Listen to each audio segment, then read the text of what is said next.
नाशकात बांगलादेशातले हिंदू तसंच बौद्ध धर्मीयांवर होणाऱ्या अन्याय अत्याचाराच्या विरोधात जिल्ह्यातील सकल हिंदू समाजाने आक्रोश मोर्चा काढला।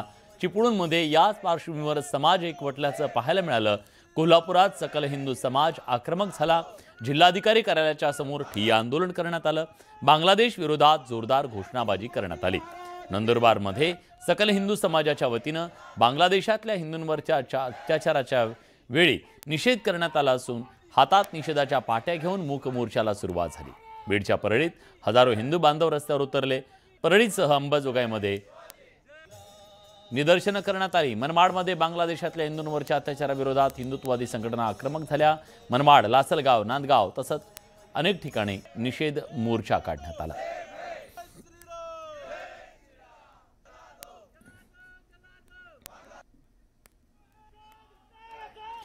बांगलादेशात हिंदूंवर होणाऱ्या अत्याचाराच्या विरोधात राज्यभरातील सकल हिंदू समाज आक्रमक झाल्याचं पाहायला मिळतंय। सिंधुदुर्गातल्या ओरोसमध्ये न्याय मोर्चा काढण्यात आला असून आमदार नितेश राणे, निलेश राणे या मोर्चात सहभागी झाले। नगरमधल्या राहता शहरात मोर्चा काढत बांगलादेश इथे झालेल्या हिंदूंवरच्या अत्याचाराविरोधात निषेध व्यक्त करण्यात आला। मोर्चात मोठ्या संख्येने हिंदुत्ववादी संघटनेचे कार्यकर्ते सहभागी झाले। सुजय विखे पाटील यांनी देखील सहभाग नोंदवला। छत्रपती संभाजीनगरमध्ये हिंदू जनजागरण समितीच्या वतीने आंदोलन करण्यात आलं। आंदोलनाच्या पार्श्वभूमीवर पोलिसांचा मोठा पोलीस बंदोबस्त तैनात करण्यात आला होता।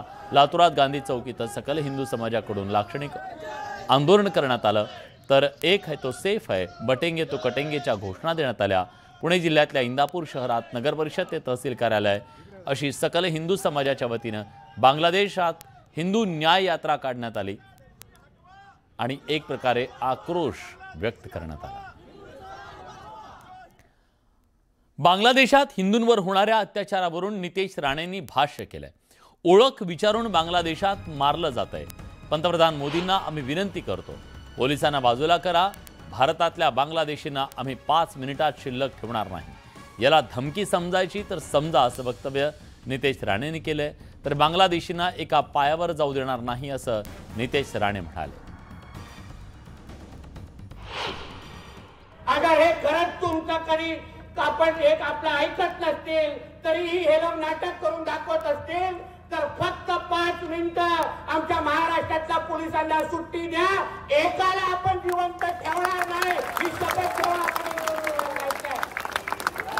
पोलिसांना सांगतो फक्त 5 मिनिटं मोबाईल बंद करून टाका आणि घरी जाऊन बसा।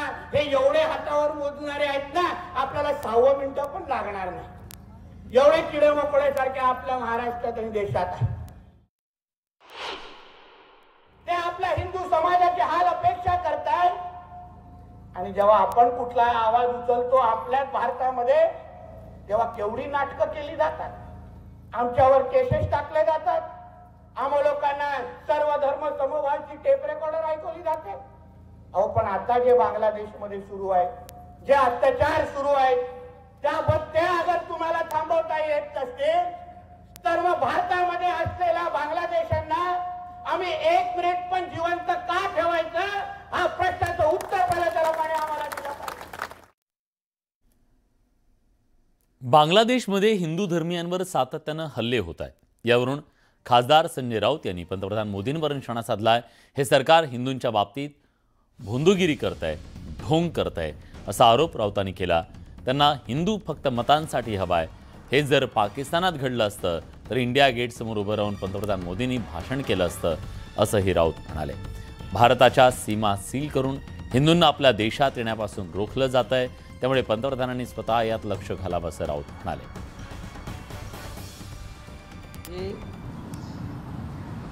अल्पसंख्याक हिंदू समाजावर ज्या प्रकारचे हल्ले सुरू आहेत,